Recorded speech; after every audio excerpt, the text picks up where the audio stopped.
Hello guys, if you're a Texas Rangers fan, then you are in the right spot. So the Rangers finally got to pick again in the 4th round today, and they made a big splash selecting Brock Pork in the 4th round. This is a guy who could have gotten in the 1st round, probably ranging from the 8th pick all the way to the 15th pick, but he fell due to his big asking price of $4 million and his strong commitment to Clemson. Now this is a guy who can reach 100 miles per hour on his fastball, and he has one of the best changeups in this draft class. He also has won Michigan's Gatorade Player of the Year award. He threw 3 no-hitters in high school, and he had an ERA below 1 in high school as well. Brock Porter is the best healthy arm in this draft class, as we all know that there's concerns behind Kumar Rocker's health and Dylan Lesko's health as well, who was drafted by the San Diego Padres. The reason why the Texas Rangers even had a chance to draft Brock Porter is because they went under slot with their 1st round selection and Kumar Rocker. The slot value was around $7 million. They signed Kumar Rocker for $5.2 million,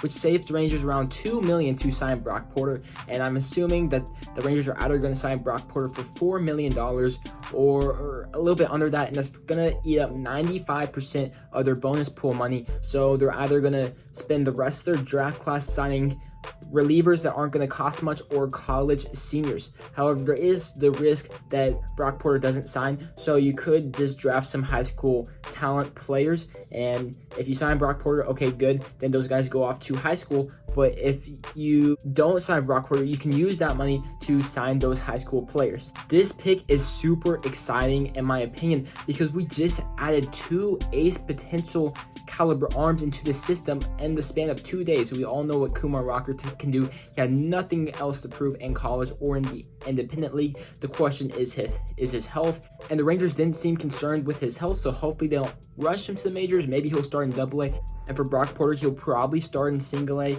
and hopefully he can reach the majors maybe in 3 years. That's pretty quick, but if you think of the future rotation, is looking tremendous. Jack Leiter, Kumar Rocker, Brock Porter, Owen White, and don't even forget about trades, because at the trade deadline, look out for Pablo Lopez, look out for Brad Keller.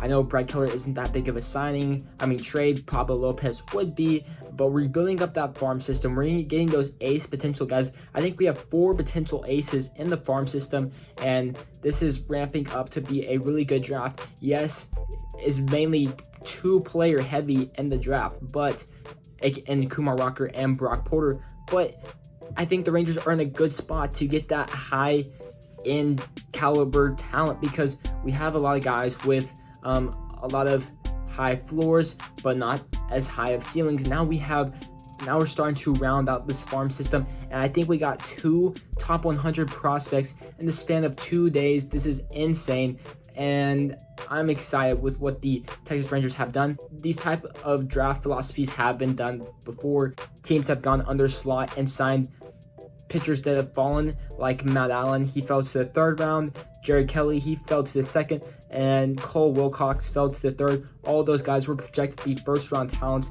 and they ended up falling because they had leverage and they could have gone to college. So this is an exciting selection. Hopefully we can sign Brock Porter, but obviously I don't think the Rangers would be drafting him if they didn't think they can sign him. But let me know what you think in the comment section down below. Do you think Brock Porter is the biggest steal of this year's MLB draft? I personally think he is. For a guy that should be a 1st-round talent, going anywhere from 8 to 15 in the 1st round, I think that has to be the biggest steal. And you get Kumar Rocker in the process. Yes, you don't have a 2nd or 3rd round pick because of the signings of Corey Seager, but if you just think about this, let's just say Corey Seager and Marcus Semien were your 2nd and 3rd round picks. So you just drafted 2 all-stars right there. You got a potential ace in Kumar Rocker, and you have a potential ace in Brock Porter. That is amazing, because you never know what you're going to get in the 2nd and 3rd rounds. Yes, you could get future Hall of Famers, future all-stars, but you guaranteed that in Corey Seager and Marcus Semien.